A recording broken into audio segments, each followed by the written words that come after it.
Devi asks, O Shiva, what is your reality? What is this wonder-filled universe? What constitutes seed? Who centers the universal wheel? What is this life beyond form pervading forms? How may we enter it fully, above space and time, names and descriptions? Let my doubts be cleared.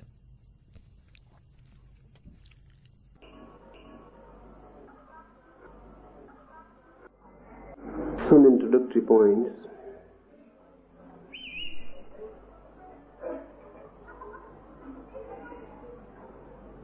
First,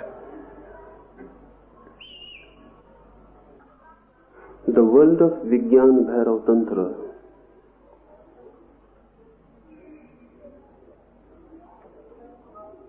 is not intellectual.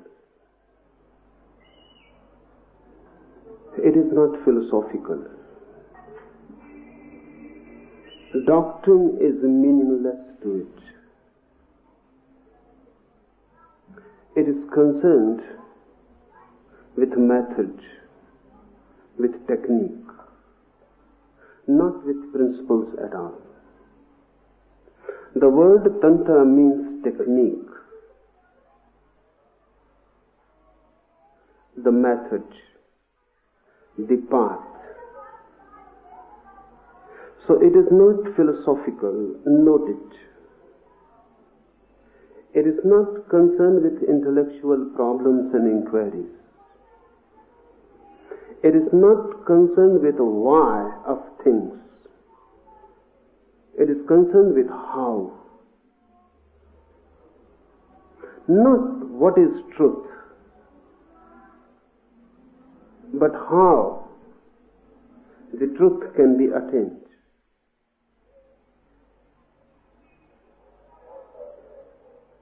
Tantra means technique. So this treatise is a scientific one. Science is not concerned with why. Science is concerned with how. That is the basic difference between philosophy and science. Philosophy asks why this existence.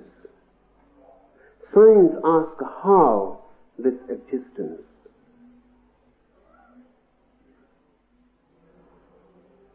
The moment you ask the question how, method, technique becomes important. Theories become meaningless. Experience becomes the center. Tantra is science.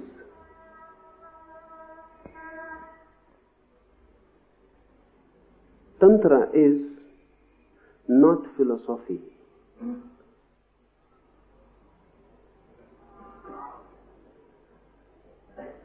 To understand philosophy is easy because only your intellect is required. If you can understand language, if you can understand concepts, you can understand philosophy. You need not change. You require no transformation. As you are, you can understand philosophy, but not Tantra. You will need a change, or rather a mutation. Unless you are different, Tantra cannot be understood. Because Tantra is not an intellectual proposition. It is an experience.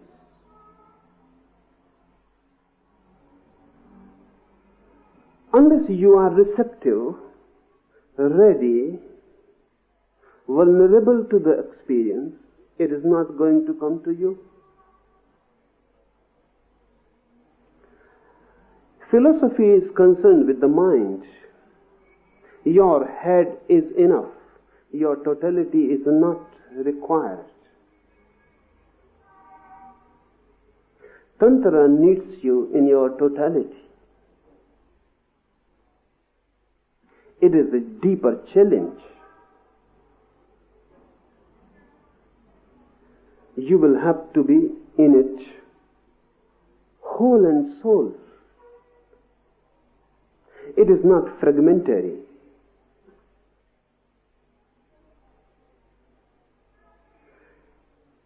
A different approach, a different attitude, a different mind to receive it is required.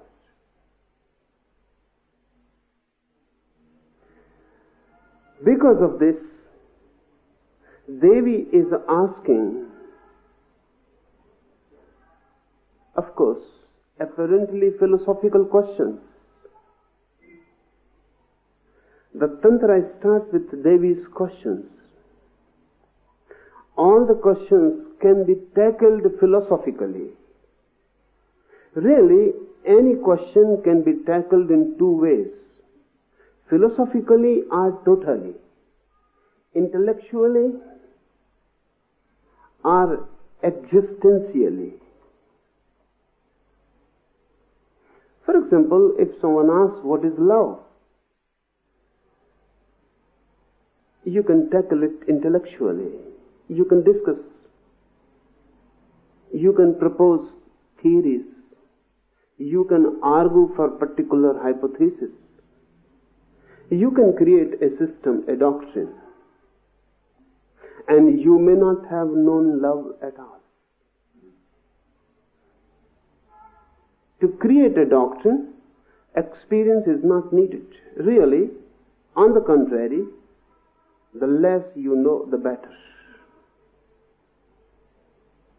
Because then you can propose a system unhesitatingly. Only a blind man can define what is light easily. When you don't know, you are bold. Ignorance is always bold. Knowledge hesitates. And the more you know, the more you feel the ground underneath is dissolving. The more you know, the more you feel how ignorant you are.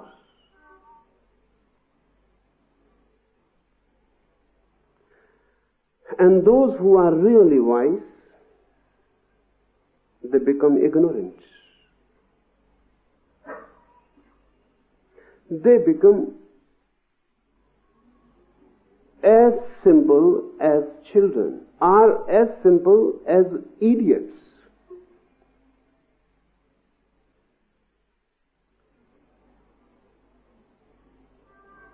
The less you know, the better to be philosophic,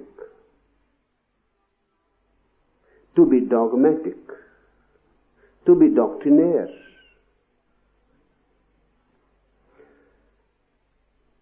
This is easy. To tackle a problem intellectually is very easy. But to tackle a problem existentially, not just to think about it, but to live it through, to go through it, to allow yourself to be transformed through it. That is, to know love, one will have to be in love. That is dangerous. Because you will not remain the same.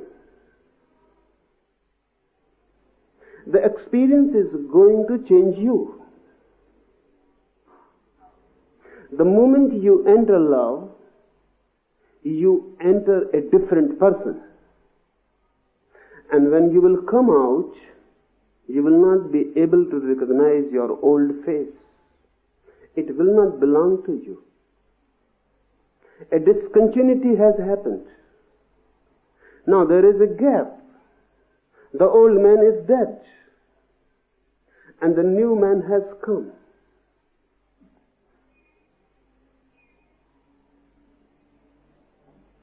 That's what is known as rebirth, being twice born.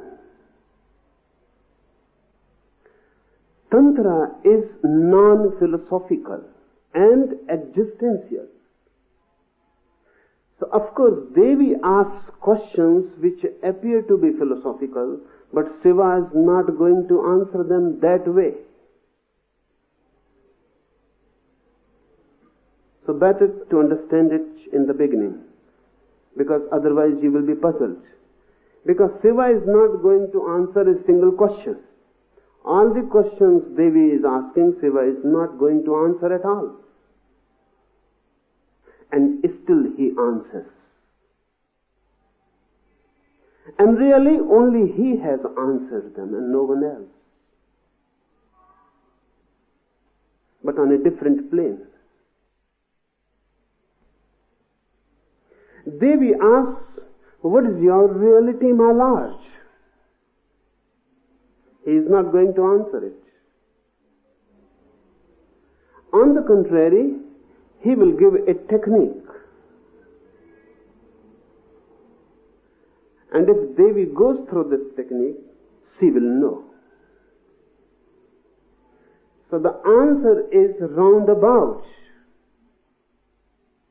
It is not direct. He is not going to say, "Who am I?" He will give a technique. Do it and you know it. For Tantra, doing is knowing. And there is no other knowing. Unless you do something, unless you change, unless you have a different perspective to look at, to look with, unless you move in a different dimension altogether than the intellect, there is no answer. Answers can be given. They are all lies. All philosophies are lies. You ask a question and the philosophy gives you an answer. It satisfies you or doesn't satisfy you.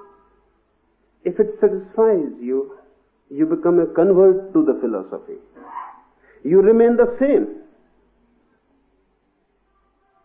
If it doesn't satisfy you, you go on searching for some other philosophy to be converted. But you remain the same. You are not touched at all. You are not changed. So whether you are a Hindu or a Mohammedan or a Christian or a Jain, it makes no difference.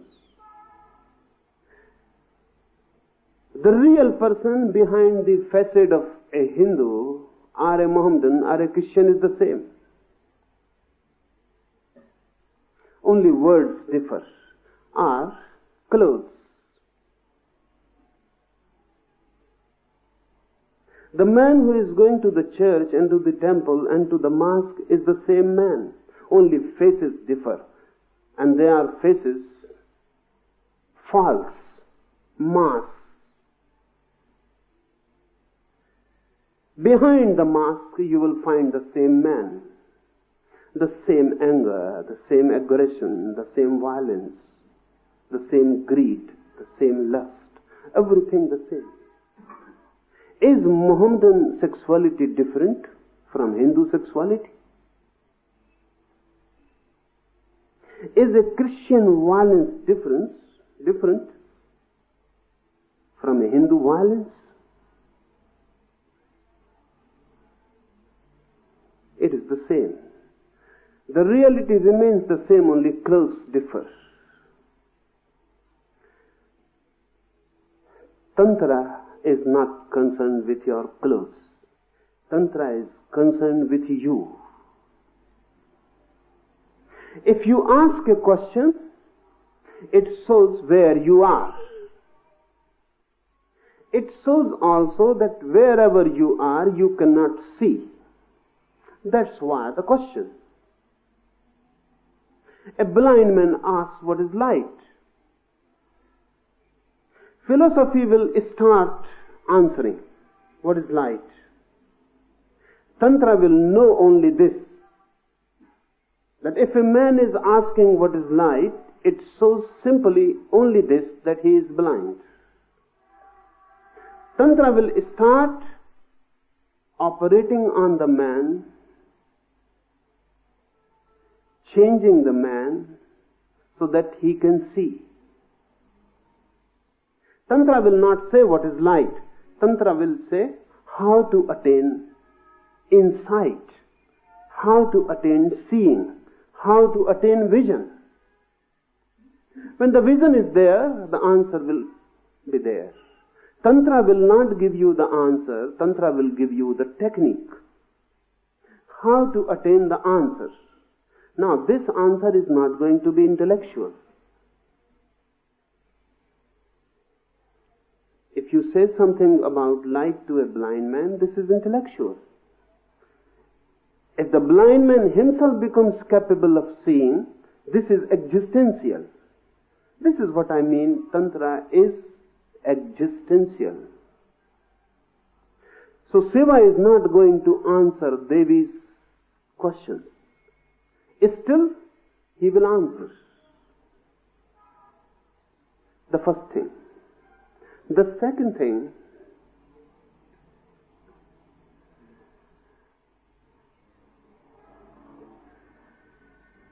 this is a different type of language. You must know something about it before we enter into it.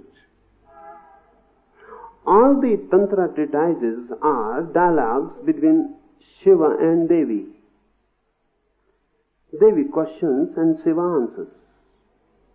All the Tantra treatises start that way. Why? Why this method? It is very significant. It is not a dialogue between a teacher and a disciple. It is a dialogue between two lovers.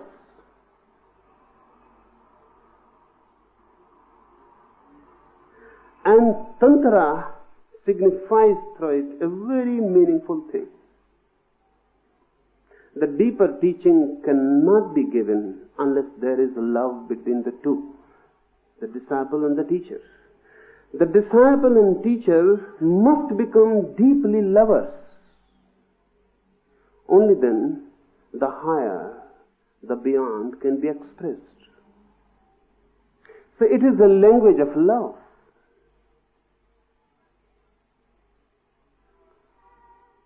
The disciple must be in an attitude of love. Not only this, because friends can be lovers. But Tantra says, a disciple means a receptivity. So the disciple must be in a feminine receptivity. Only then. You need not be a woman to be a disciple, but you need to be in a feminine attitude of receptivity. Devi asks, it means the feminine attitude asks. Why this emphasis on feminine attitude? Man and woman are not only physically different, they are psychologically different. Sex is not only a difference in the bodies, it is a difference in psychologies also.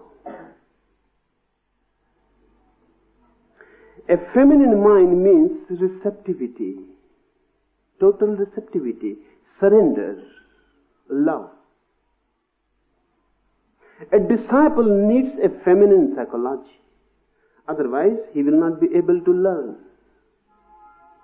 You can ask, but if you are not open, then you cannot be answered. You can ask a question and still remaining closed. Then the answer cannot penetrate you. Your doors are closed. You are dead. You are not open. A feminine receptivity means a womb-like receptivity in the inner depth. So you can receive.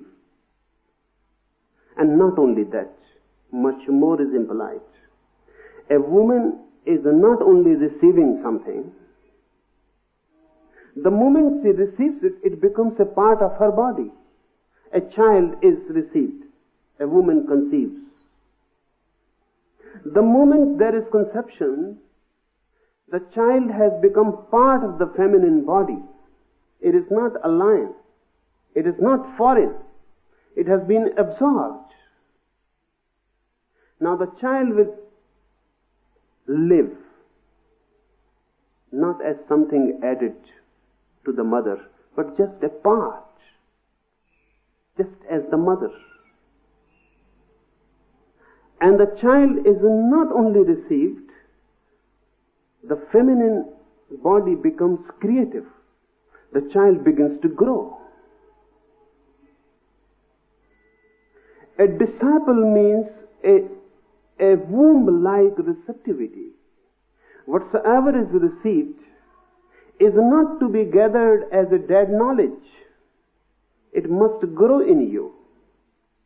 It must become blood and bones in you. It must be a part now. It must grow.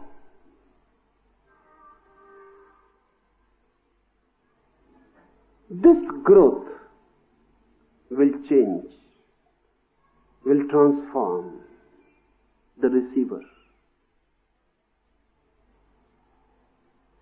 That's why Tantra uses this device. Every treatise starts with Devi asking a question and Shiva replying it. Devi is Shiva's consort, his feminine part. One thing more. Now, modern psychology, depth psychology particularly, says that man is both man and woman. No one is just male and no one is just female. Everyone is bisexual. Both sexes are there. But this is a very recent research in the West. But for Tantra, this has been one of the most basic conceptions for thousands of years. You must have seen some pictures of Shiva as Ardhanarishwar, half man, half woman. That is the only concept in the whole history of man. Shiva is depicted as half man, half woman. So Devi is not just a consort, it is Shiva's other half. And unless a disciple becomes the other half of the teacher, it is impossible to convey the higher teachings, the esoteric methods.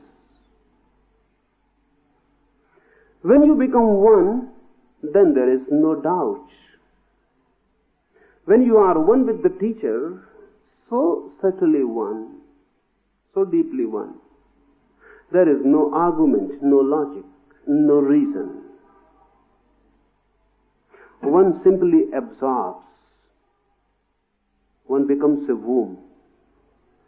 And then the teaching begins to grow and change you.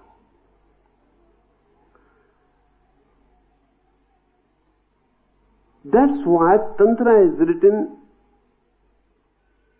in love language. something must be understood about love language also. There are two types of languages: logic language and love language. There are basic differences between the two. Logic language is aggressive, argumentative, violent. If I use a logic language, I become aggressive on your mind. I try to convince you, to convert you, to make a puppet of you. My argument is right and you are wrong. Logic language is egocentric. I am right and you are wrong. So I must prove that I am right and you are wrong. I am not concerned with you. I am concerned with my ego. My ego is always right.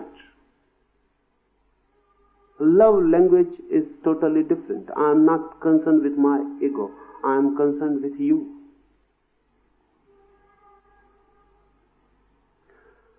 I am not concerned to prove something to strengthen my ego.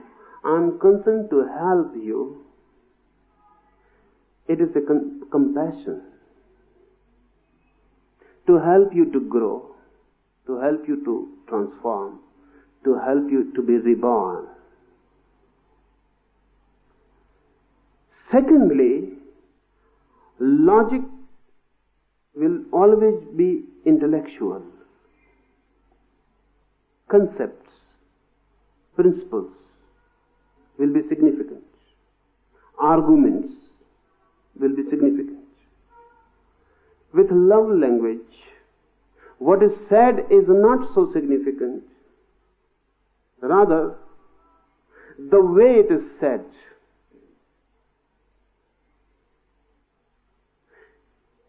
The container, the word is not important. The content, the message is more important. It is a heart-to-heart talk, not a mind-to-mind discussion. It is not a debate. It is a communion.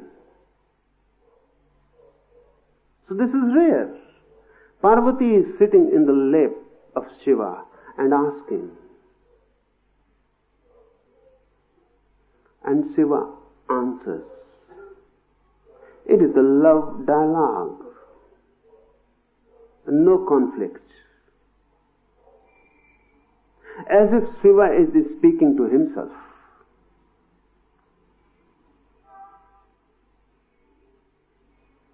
Why this emphasis on love? Love language. Because if you are in love with your teacher, then the whole gestalt changes. It becomes different. Then you are not hearing his words. Then you are drinking him. Then words are irrelevant. Really, the silence between the words becomes more significant. What he is saying may be meaningful, may not be meaningful. But his eyes, his gestures, his compassion, his love.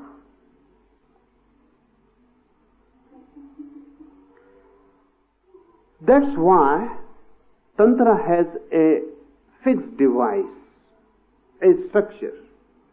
Every treatise starts with Devi asking and Shiva answering.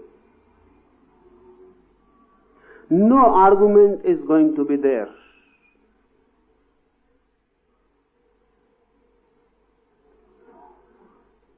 No wastage of words. Very simple statements of fact.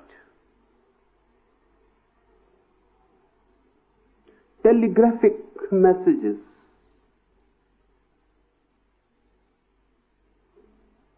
with no view to convince, just to relate. Shiva, if you encounter him with a question, with a closed mind, will not answer you in this way. Because first your closing has to be broken. Then he will have to be aggressive. Then your prejudices, then your preconceptions, they have to be destroyed. Unless you are cleared completely of your past, nothing can be given to you. But this is not so. With his consort Devi, there is no past. Remember, when you are deep in love, your mind ceases to be. There is no past. Only the present moment becomes everything. When you are in love, the present is the only time. The now is all. No past, no future.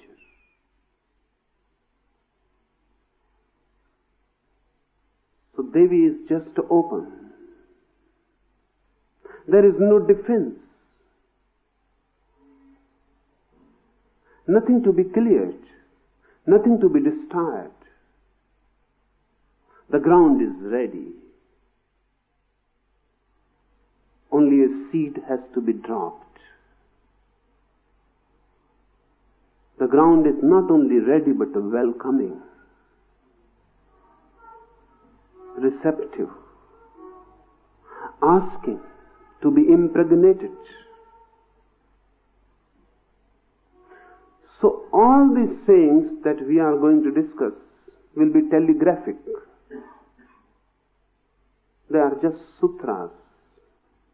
But each sutra, each telegraphic message given by Shiva is worth a Veda, worth a Bible, worth a Quran. Each single sentence can become the base of a great scripture.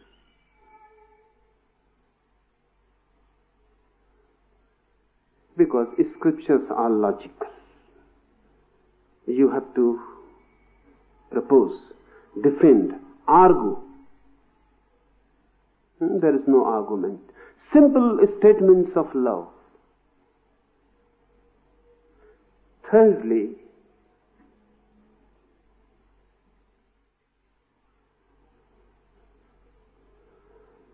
Vigyan bhairava tantra. The very word means the technique of going beyond consciousness. Vigyan means consciousness. Bhairava means the state which is beyond consciousness. And Tantra means the method. The method of going beyond consciousness. This is the supreme doctrine, without any doctrine. We are unconscious.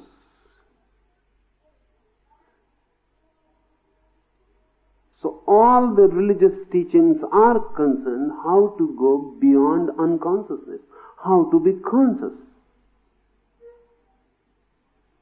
For example, Krishnamurti, Zen, they are all concerned how to create more consciousness. Because we are unconscious. So how to be more aware, alert? From unconsciousness, how to move towards consciousness. But Tantra says that this is a duality, unconscious and conscious. If you move from unconscious to consciousness, you are moving from one duality to another. Move beyond both. Unless you move beyond both, you can never reach the ultimate. So neither be unconscious nor be conscious. Just go beyond. Just be. Neither be conscious nor be unconscious. Just be. This is going beyond yoga, going beyond Zen, going beyond all teachings. Vigyan means consciousness, and bhairava is a specific term, tantra term, for that who has gone beyond. That's why Shiva is known as Bhairava and Devi is known as Bhairavi. Those who have gone beyond all dualities.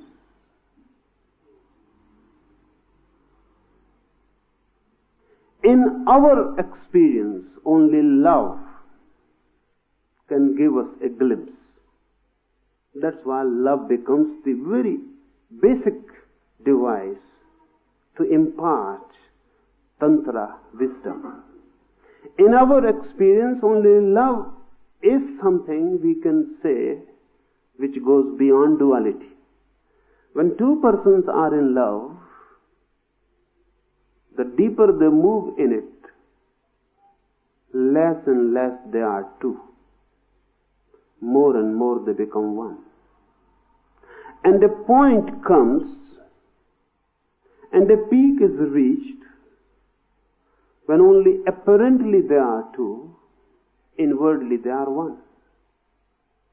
The duality is transcended. Only in this sense, Jesus saying that God is love becomes meaningful, otherwise not. In our experience, love is nearest to God.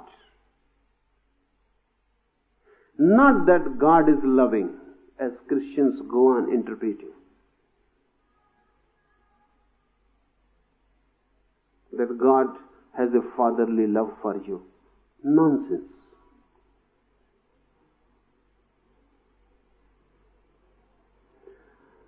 God is love is a Tantra statement. It means love is the only reality in our experience which approximately reaches nearest to God, to the divine. Why? Because in love, oneness is felt.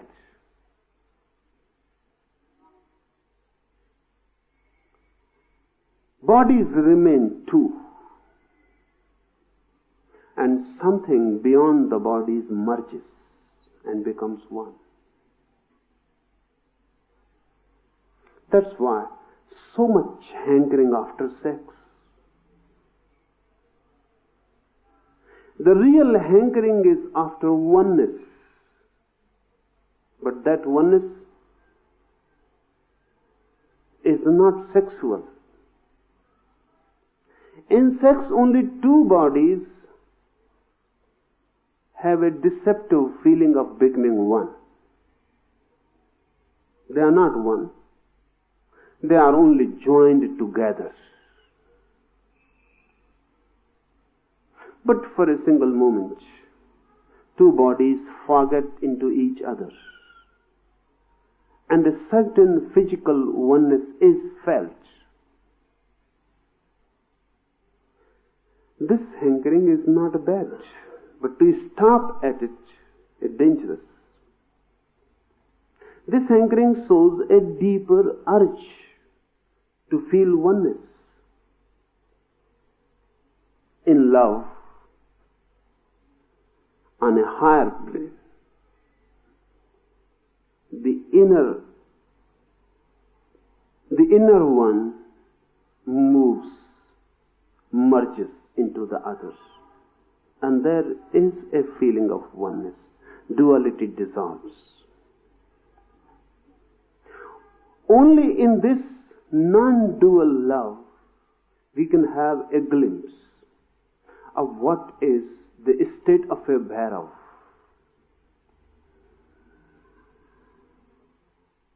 We may say that the state of bhairava is absolute love. No coming back.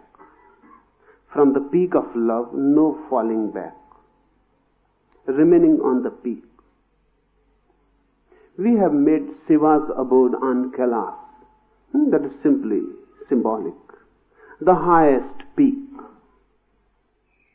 The holiest peak. We have made it Shiva's abode. We can go there, but we will have to come down. It cannot be our abode. We can go on a pilgrimage. It is a tirtha yatra, a pilgrimage, a journey. We can touch for a single moment the highest peak. Then we will have to come back. In love, this holy pilgrimage happens, but not for all. Because no one moves beyond sex. So we go on living in the valleys, dark valleys. Sometimes someone moves to the peak of love, but then falls back because it is so dizzy. It is so high. And you are so low. And it is so difficult to live there. Those who have loved, they know how it is difficult to be constantly in love. One has to come back again and again.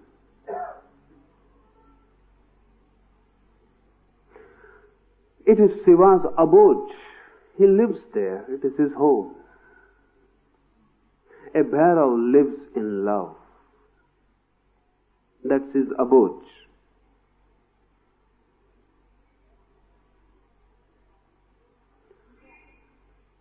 When I say that's his abode, I mean, now he is not even aware of love.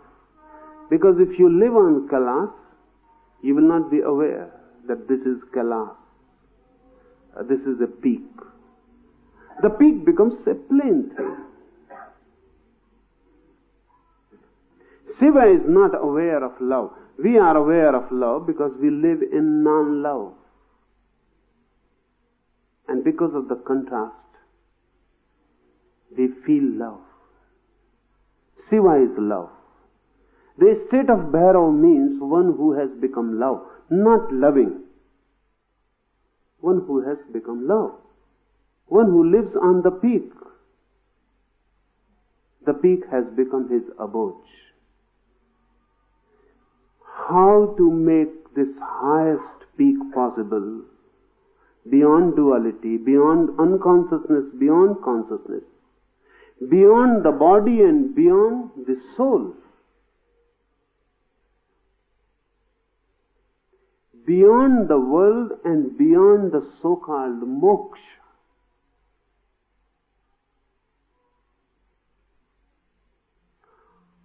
How to reach this peak? The technique is Tantra.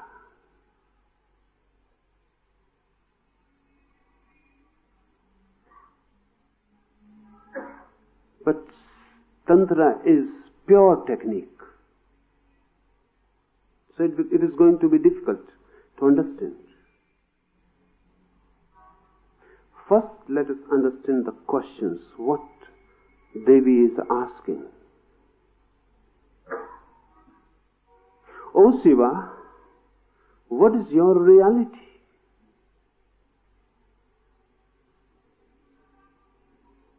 Why this question? You can also ask this question, but it will not carry the same meaning.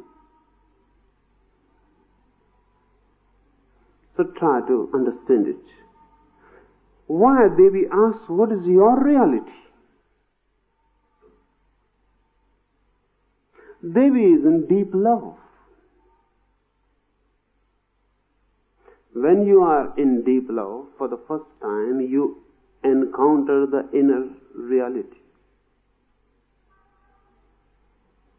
Then Shiva is not the form.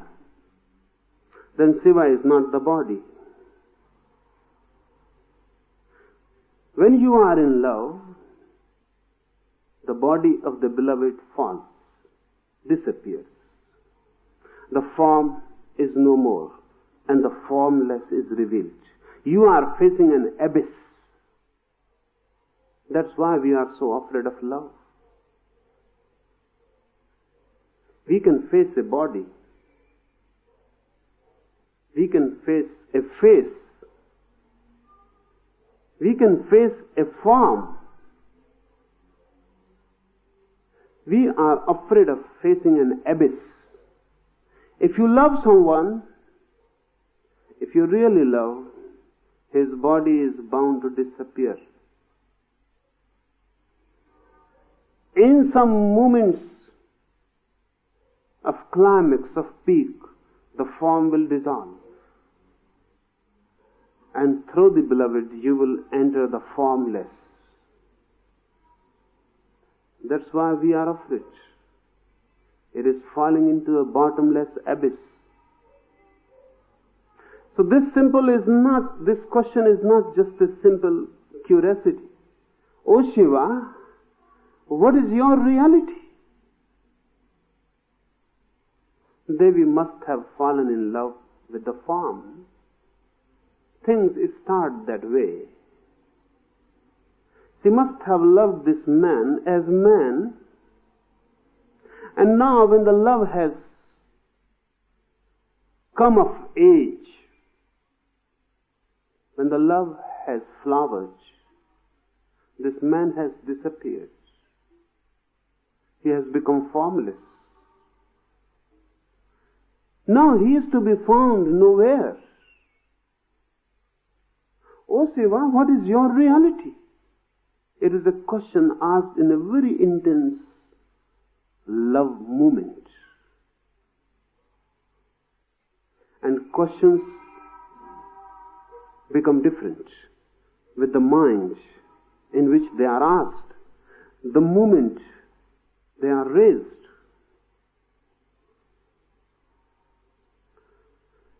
So create the situation, the milieu of the question in our minds. Parvati must be at a loss. Devi must be at a loss. Shiva has disappeared. When love reaches its peak, the lover disappears. Why this happens? This happens because really everyone is formless. You are not a body. You move as a body. You live as a body, but you are not a body.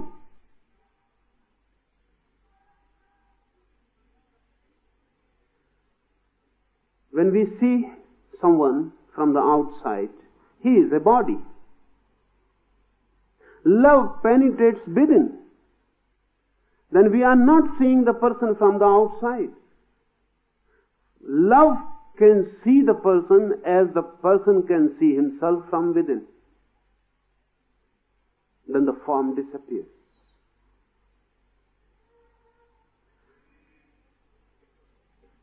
Zen monk Rinzai attained his enlightenment, and the first thing he asserted, where is my body? Where my body has gone? And he began to search. And he called his disciples and he said, go and find out where is my body. I have lost my body. He has entered the formless. You are also a formless existence. But you know yourselves not directly, you know from others' eyes. You know through the mirror.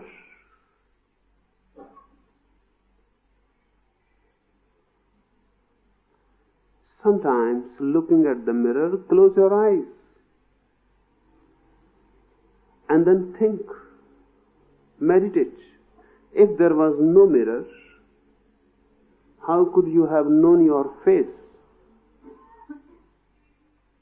If there was no mirror, there would have been no face. You don't have face, mirrors give you faces.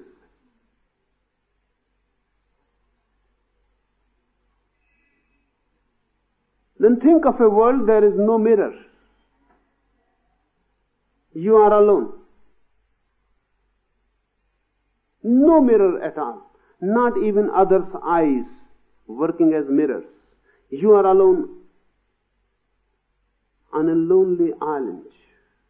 No, nothing can mirror you. Then will you have any face? Or will you have any body? You cannot have. You are not having it at all. Because we know ourselves through others, and the others can know only the outer form. That's why we become identified with it.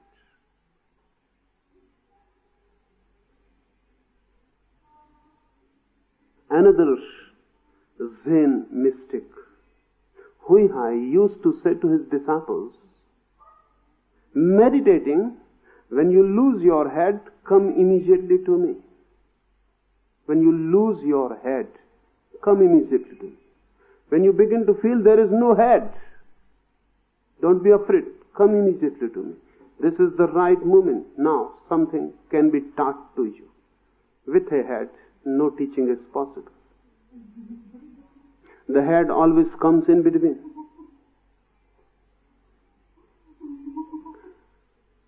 Parvati Devi asked Shiva, "O Shiva, what is your reality? Who you are?" The form has disappeared. Hence the question.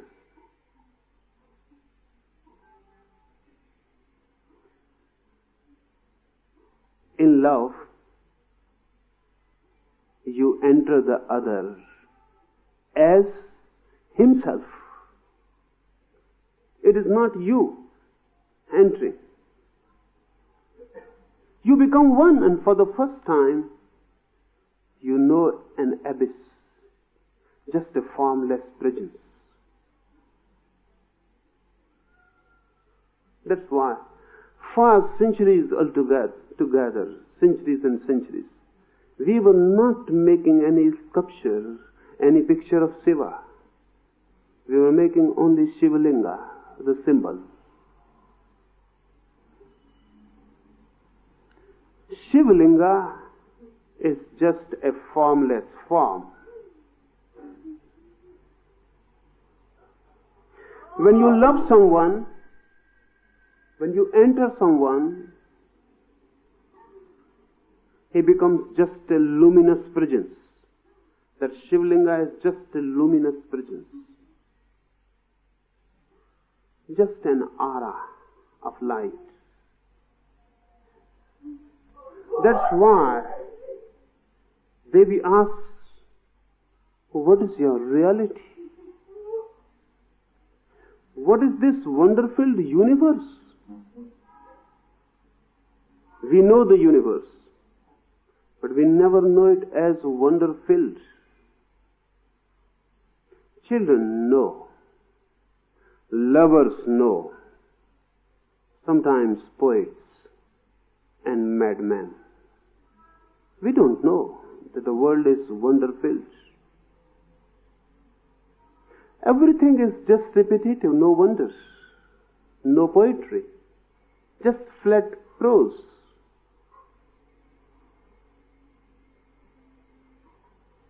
It doesn't create a song in you. It doesn't create a dance in you. It doesn't give birth to a poetry inside. The whole universe looks mechanical. Children look at it with wonder-filled eyes. When the eyes are wonder-filled, the universe is wonder-filled. When you are in love, you again become like children. Jesus says, only those who are like children will enter my kingdom of God. Why? Because if the universe is not a wonder, you cannot be religious.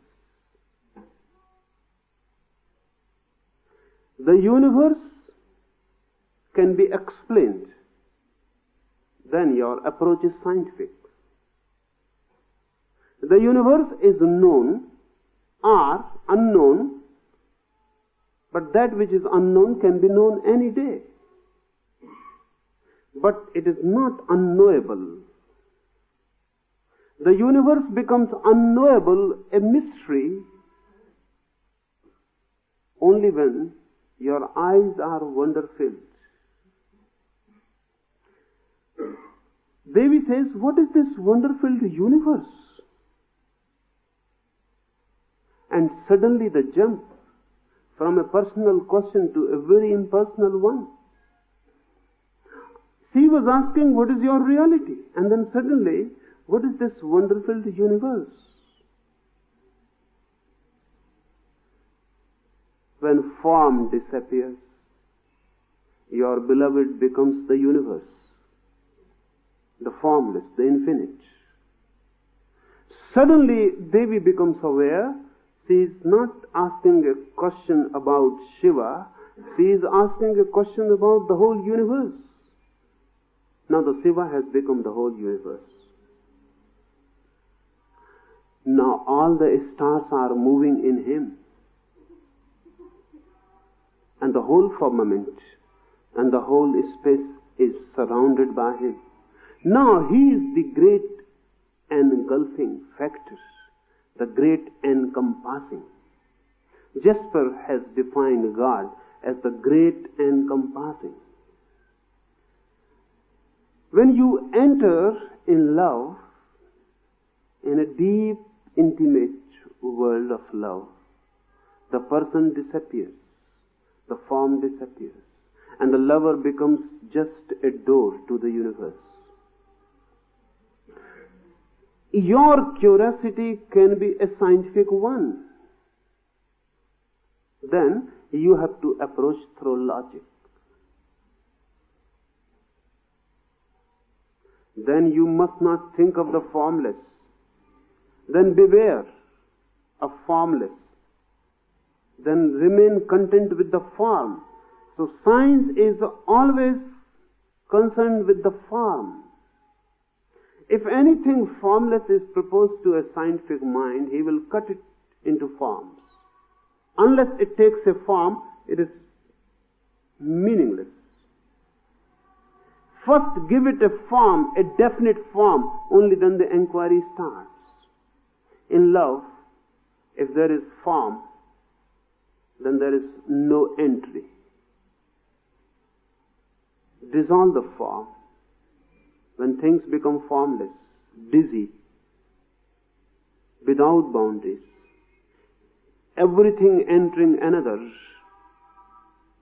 the whole universe becomes oneness. Then only it is a wonder-filled universe. What constitutes seed? Then she goes on. From the universe, she asks, what constitutes this seed? This formless, this wonderful universe. From where it comes? From where it originates? Or it originates not? What is the seed? Who centers the universal wheel? This wheel goes on moving and moving, this great change, this constant flux. But who centers this wheel? Where is the axis? the center, the unmoving center. She doesn't stop for any answers. She goes on asking. As if she is not asking anyone, talking to herself. What is this life beyond form, pervading forms? How may we enter it fully, above space and time, names and descriptions? Let my doubts be cleared. The emphasis is not on questions, but on doubts. Let my doubts be cleared. This is very significant. If you are asking an intellectual question, you are asking for a definite answer, so that your problem is solved. But Devi says, let my doubts be cleared. She is not really asking about answers, she is asking for a transformation of her mind. Because a doubting mind will remain a doubting mind, whatsoever answers are given. Note it. A doubting mind will remain a doubting mind. Answers are irrelevant. If I give you one answer and you have a doubting mind, you will doubt it. If I give you another answer, you will doubt that also. You have a doubting mind. Doubting mind means it will put a question mark to anything. So answers are useless. You ask me who created the world, and I say you A created the world, then you are bound to ask who created A.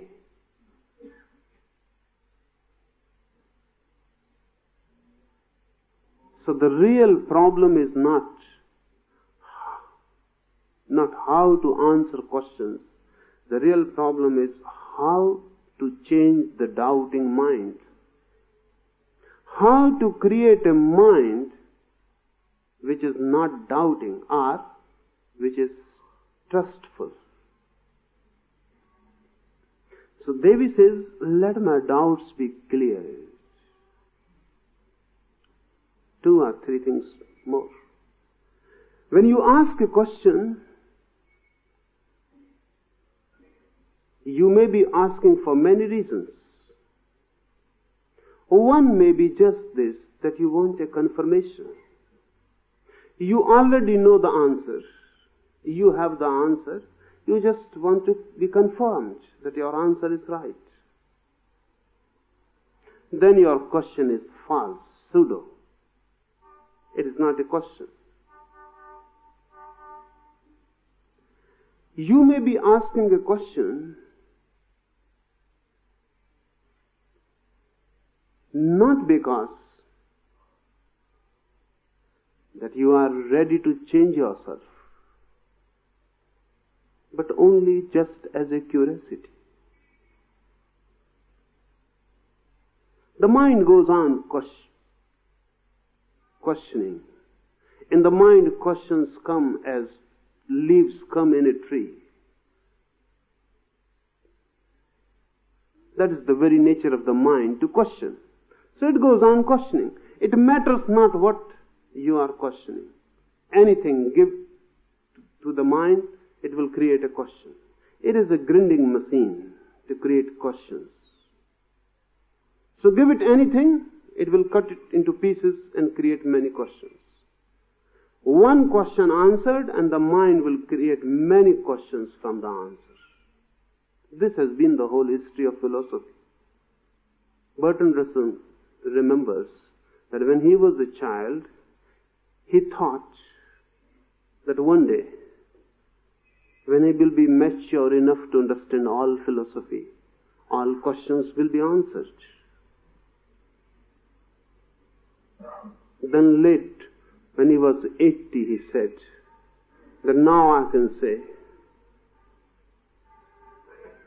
that my old questions are there, standing as they were standing when I was a child. New other questions have come up because of the study of philosophy.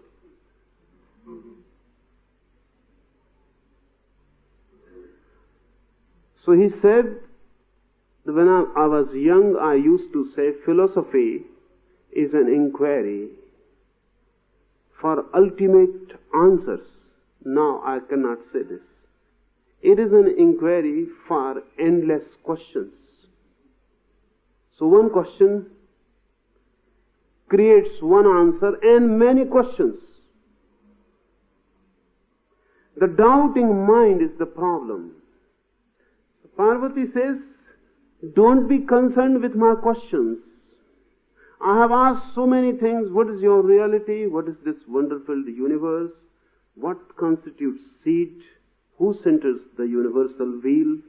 What is life beyond forms? How we can enter it fully above time and space? But don't be concerned with my questions. Let my doubts be cleared. I ask these questions because they are in my mind. I ask them just to show you my mind. But don't pay much attention to them.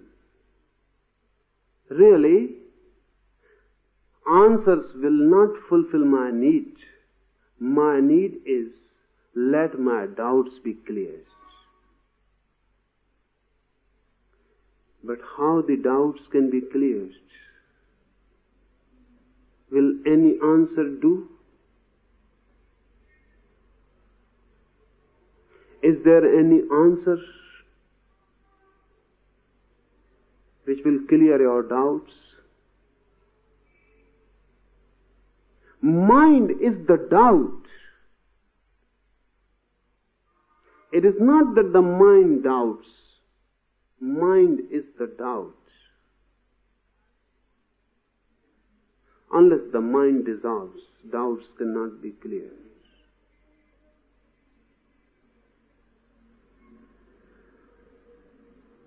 Shiva will answer. His answers are techniques. The oldest, the most ancient techniques. But you can call them latest also. Because nothing can be added to them. They are complete. 112 techniques. They have taken all the possibilities, all the ways of killing the mind, transcending the mind. Not a single method could be added to Shiva's 112 methods. And this book, Vigyan, bhairava, is 5,000 years old.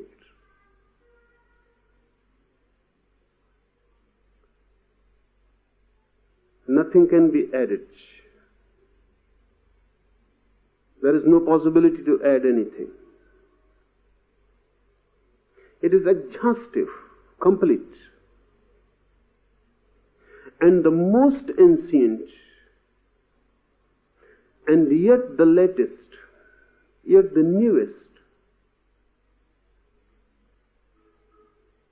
Old like old hills, they seem eternal, and new like just a dewdrop before the sun, because they are so fresh.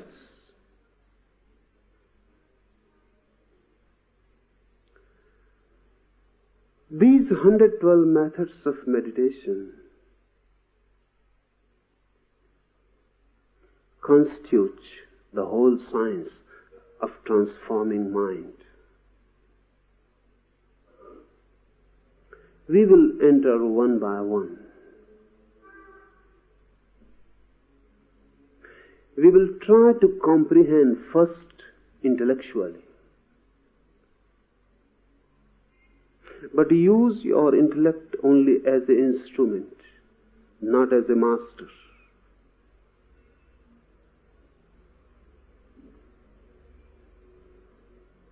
Use it as an instrument to understand something.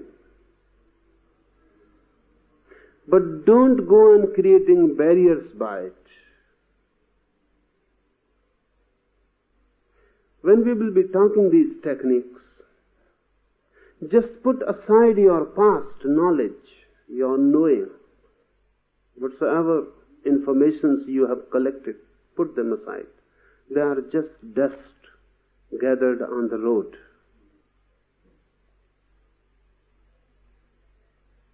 Encounter these methods with a fresh mind, with alertness, of course, but not with argumentation. And don't make the fallacy that argumentative mind is alert mind. It is not. Because the moment you move into arguments, you have lost the awareness, you have lost the alertness. You are not here then. These methods don't belong to any religion. Remember, they are not Hindu. Just as the theory of relativity is not Jewish, because Einstein conceived it. And radio and television are not Christian. No one says that why you are using electricity, this is Christian. Because the Christian mind conceived it. Science doesn't belong to races and to religions, and Tantra is a science. So remember, this is not Hindu at all. These techniques were conceived by Hindus, but those techniques are not Hindu.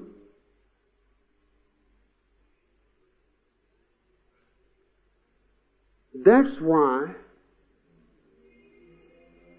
this technique will not mention any religious ritual. No temple is needed. You are quite a temple yourself.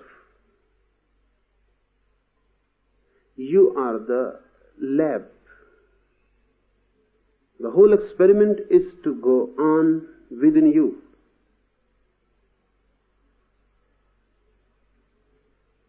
No belief is needed.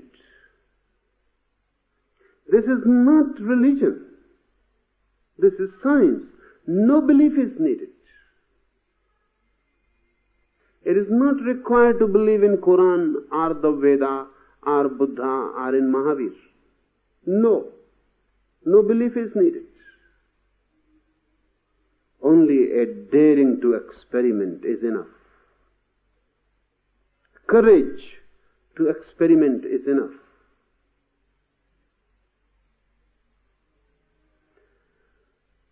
That's why the beauty a Mohammedan can practice, and he will reach to the deeper meanings of Quran. A Hindu can practice, and he will for the first time know what Veda is. And a Zen can practice, and a Buddhist can practice. They need not leave their religions. Tantra will fulfill them wherever they are. Tantra will be helpful whatsoever their chosen paths.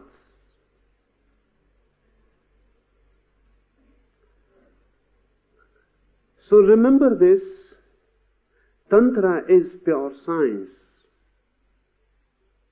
You may be a Hindu or a Mohammedan or a Parsi or whatsoever.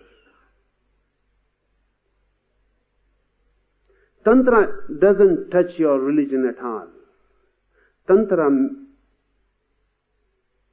says that religion is a social affair.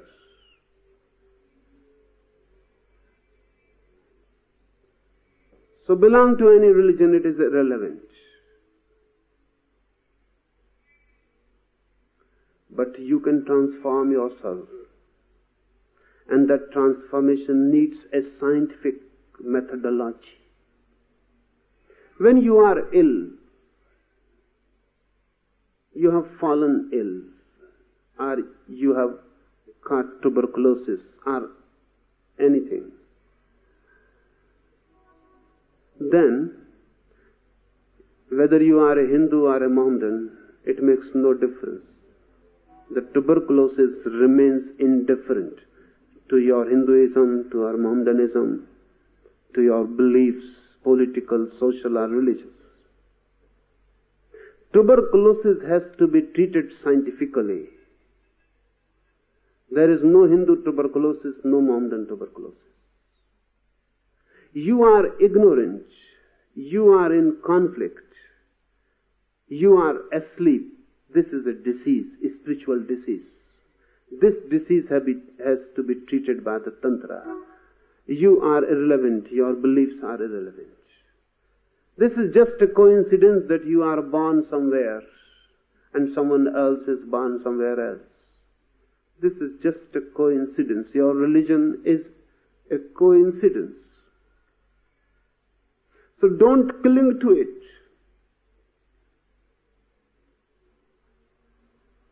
Use some scientific methods to transform yourself.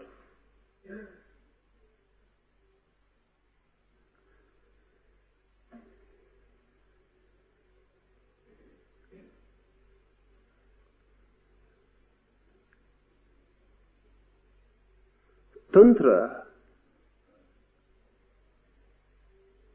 is not very well known.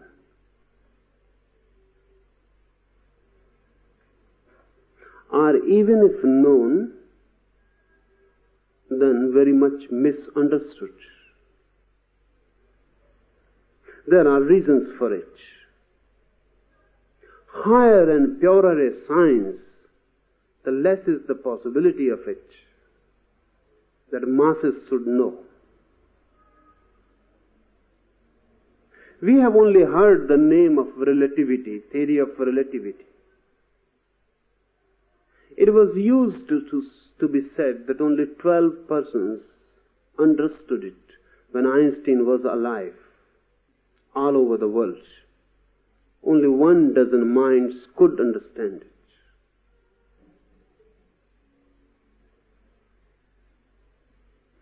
It was difficult even for Albert Einstein to make it understand to someone, to make it understandable, because it moves so high, it goes above your heads. But it can be understood. A technical, mathematical knowledge is needed. A training is needed and it can be understood. But Tantra is more difficult because no training will help. Only transformation can help. That's why Tantra could never become a mass understanding. And this happens always when you cannot understand a thing, you will misunderstand at least. Because then you can feel, okay, I understand. You cannot simply remain in the vacuum. Secondly, When you cannot understand a thing, you begin to abuse it. Because it insults you. You cannot understand it. You and cannot understand it. That is impossible. Something must be wrong with the thing itself. One begins to abuse. One begins to talk nonsense and then feels, no, it is okay. So Tantra was not understood. Tantra was misunderstood.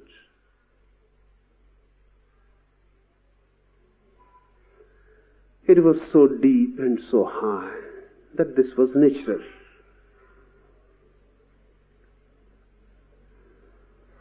Secondly, because Tantra moves beyond duality, the very standpoint is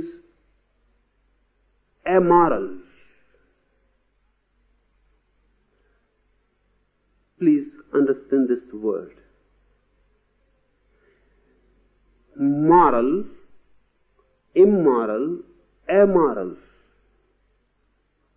We understand morality, we understand immorality.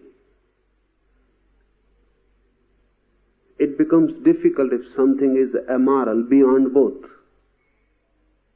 Tantra is amoral. Look at it in this way. A medicine is amoral. It is neither moral nor immoral. If you give it to a thief, it will help. If you give it to a saint, it will help. It will make no difference between a thief and a saint. The medicine cannot say, this is a thief, so I am going to kill him. And this is a saint, so I am going to help him. A medicine is a scientific thing. Your being a thief or being a saint is irrelevant.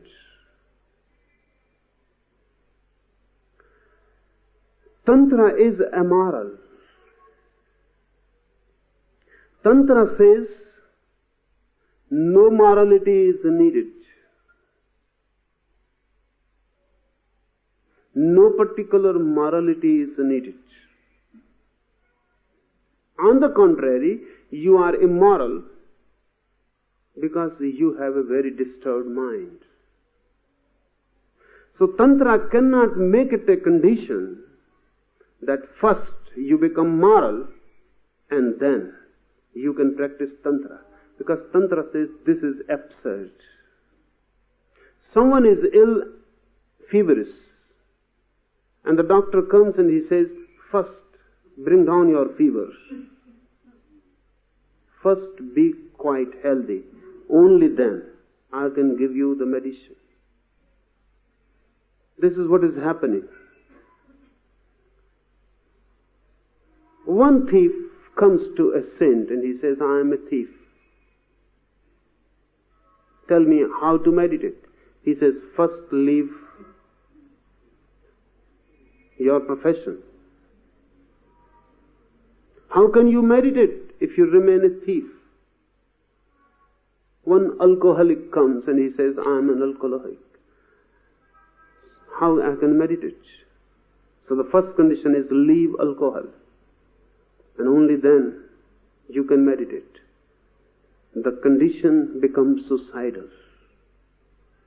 The man is alcoholic or a thief or immoral because he has a disturbed mind, ill mind. These are the effects, consequences of a diseased mind. And you say, first be well, and then you can meditate. But then who needs meditation? Meditation is medicinal. It is a medicine.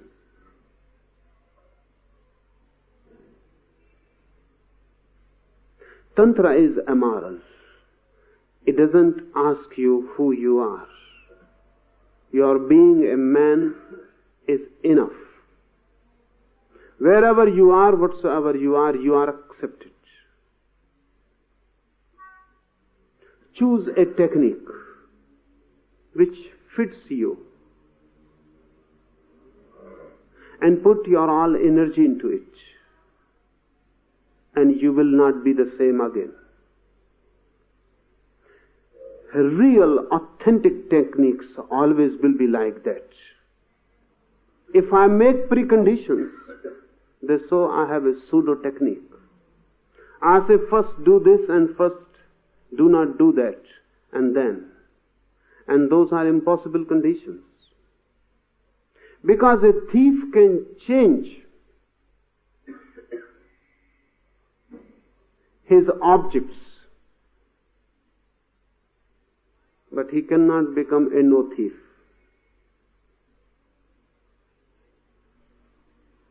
A greedy man can change his objects of greed, but he cannot become non-greedy. You can force him, or he can force upon himself non-greed also, only because of a certain greed. If heaven is promised, he may even try to be non-greedy. But this is greed par excellence. Heaven,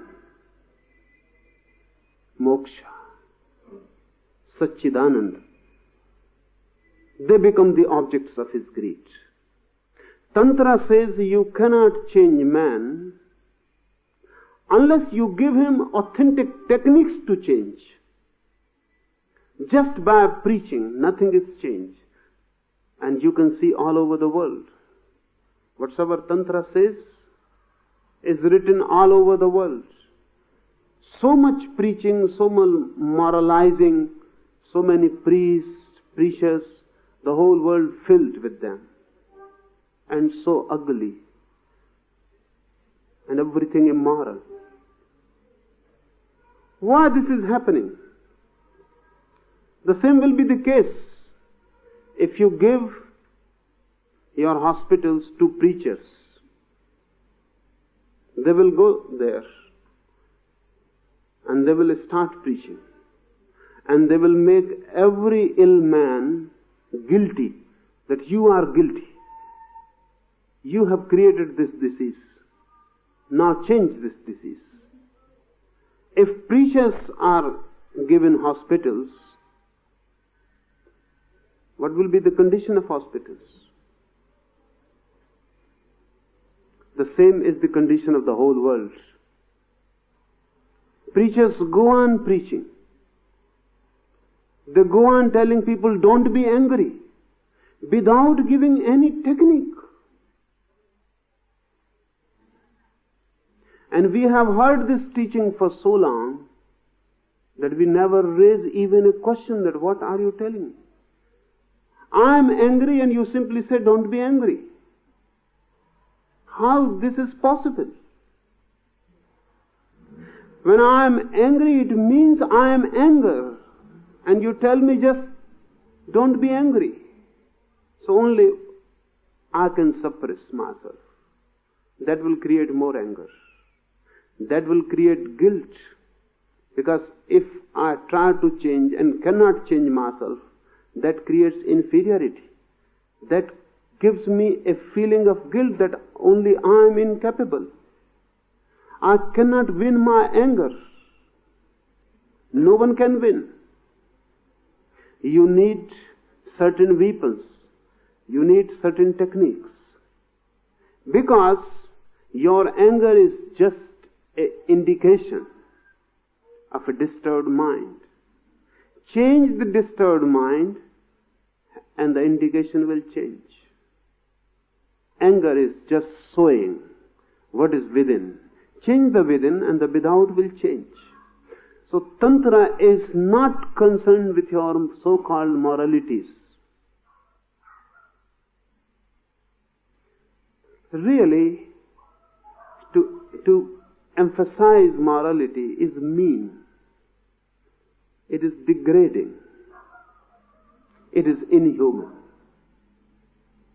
When someone comes to me and I say, leave anger first, leave sex first, leave this and that, I am inhuman.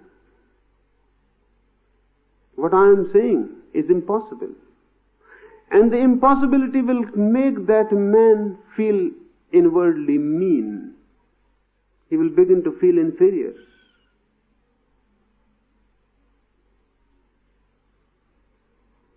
He will be degraded inside in his own eyes.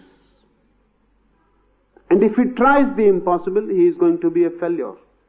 And when he is a failure, he will be convinced that he is a sinner.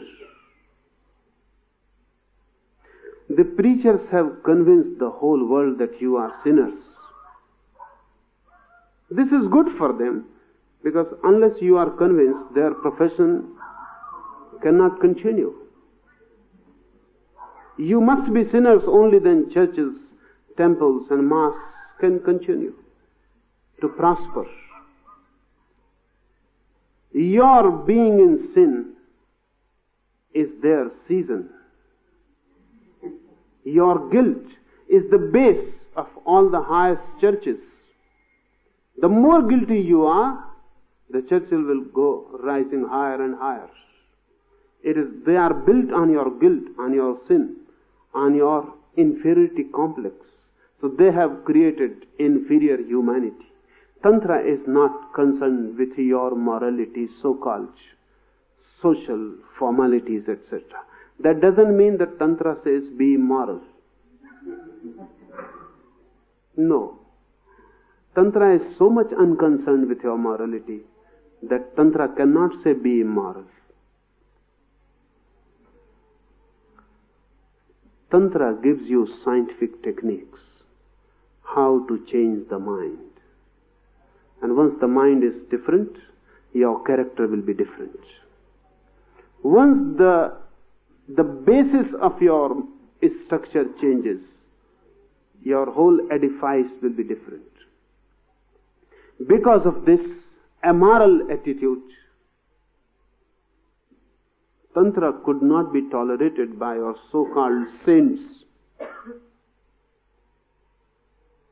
They all went against it. Because if Tantra succeeds, then all this nonsense which goes on in the name of religion will have to stop. See this. Christianity fought very much scientific progress. Why? Only because if scientific progress is there in the material world, then it is not very far that in the psychological, in the spiritual also, science will penetrate. So Christianity started fighting scientific progress. Because once you know that you can change matter through techniques, it is not very far. You will come to know that you can change mind through techniques. Because mind is nothing but subtle matter. This is Tantra proposition. Mind is nothing but subtle matter. It can be changed. And once you have a different mind, you have a different world. Because you look through the mind. The world you are seeing because of a particular mind. Change the mind and you look. There is a different world. And if there is no mind, that is the ultimate for Tantra. To bring a state when there is no mind. Then look at the world without any mediator. When the mediator is not, you are encountering the real. Because now no one is between you and the real. And nothing can be distorted. So Tantra says when there is no mind, that is the state of bhairava, no mind state. For the first time you look a world, that which is. If you have a mind, you go on creating a world. You go on imposing, projecting. So first change the mind Then change from mind to no mind, and these 112 methods can help each and everyone. Any particular method may not be of your use. That's why Shiva goes on relating many methods. Choose any one method which suits you. It is not difficult to know which suits you. We will try to understand each method and how to choose for yourself one method which can change you and your mind. This will be a basic necessity, this understanding, intellectual understanding. But this is not the end. Whatsoever I talk here, try it. Really, when you try the right method, it ticks immediately. So I will go on talking methods here every day. You try. Just play with them. Go home, try. The right method, whenever you happen to it, just ticks. Something explodes in you, and you know that this is the right method for me.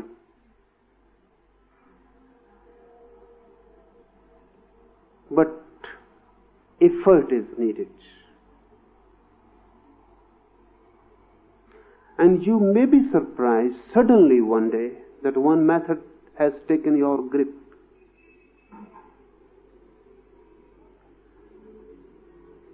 So while I will be talking here, parallel to it, go on playing with these methods. I say playing because don't be too much serious.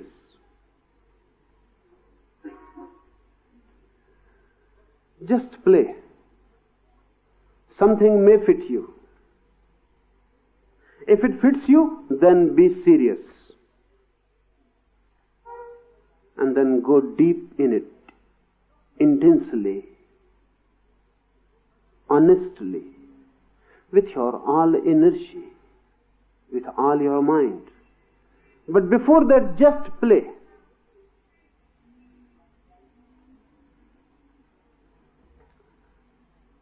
I have found that while you are playing, your mind is more open.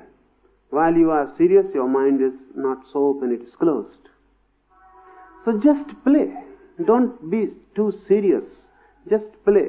And these methods are simple. You can play with them. Take one method, play with it for at least 3 days. If it gives you a certain feeling of affinity, if it gives you a certain feeling of well-being, if it gives you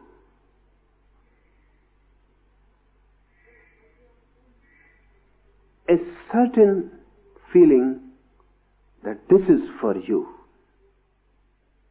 then be serious about it. Then forget. Then don't play with other methods. Then stick to it, at least for 3 months. Miracles are possible. The only thing is the technique must be for you. If the technique is not for you, then nothing happens. And you may go on with it for lives together, nothing will happen. If the method is for you, then even 3 minutes are enough.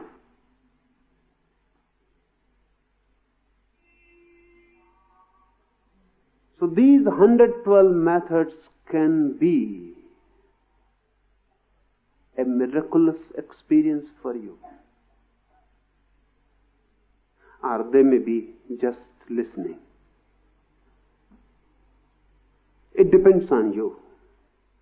I will go on describing each method. from as many angles as possible. If you feel any affinity with it, play with it for 3 days, then leave it. If you feel that it fits, something clicks in you, continue it for 3 months.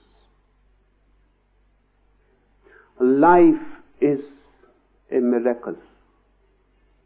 If you have not known its mystery, that only shows you don't know the technique, how to approach it. Shiva proposes 112 methods. These are all the methods possible. If nothing clicks and nothing gives you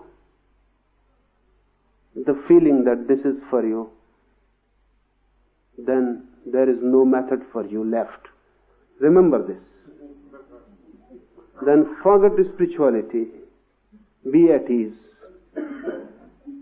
Then it is not for you.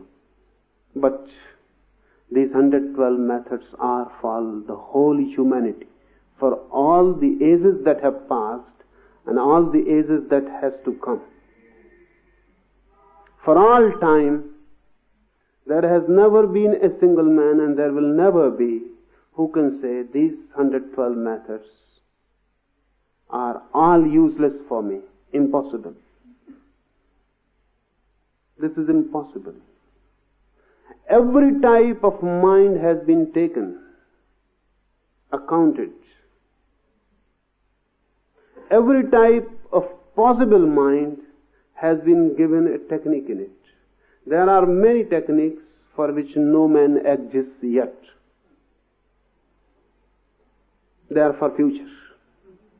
There are many techniques no man exists now. They are for the past.